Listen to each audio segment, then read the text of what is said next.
In this video, we're going to look at creating our first repetition of events or our first loop.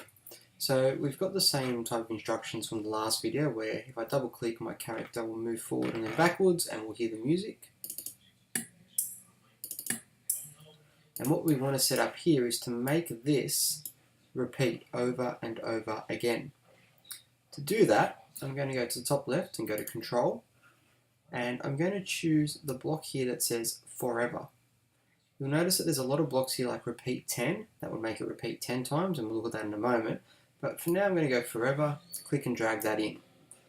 To move this sequence in there, all I need to do is click on the top one, drag until I can see that little white bar in the middle of it, Forever. So when I double click on this now, it's going to run these steps in sequence forever. So you'll notice that the character, it repeats over and over again.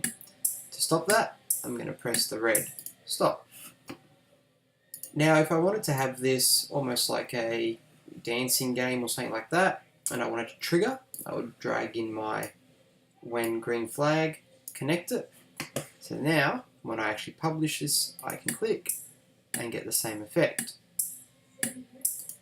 As always, I can play around with this. I'm going to make it 20 steps and minus 20 steps to make him look like he's moving quicker.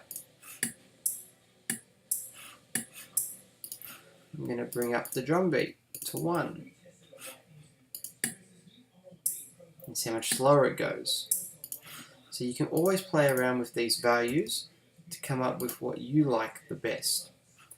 I'm going to disconnect the forever and delete, and I'm going to disconnect, I'm going to move that back out and delete this, and then have a look at the repeat. Same process, drag it in, click on these, move it in the middle, and I'm going to say repeat 5 times. I want it to play when the green flag is clicked.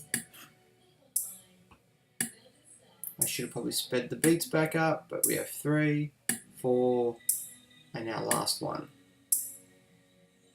And then the event stops. So that there is looking at how to create a very simple loop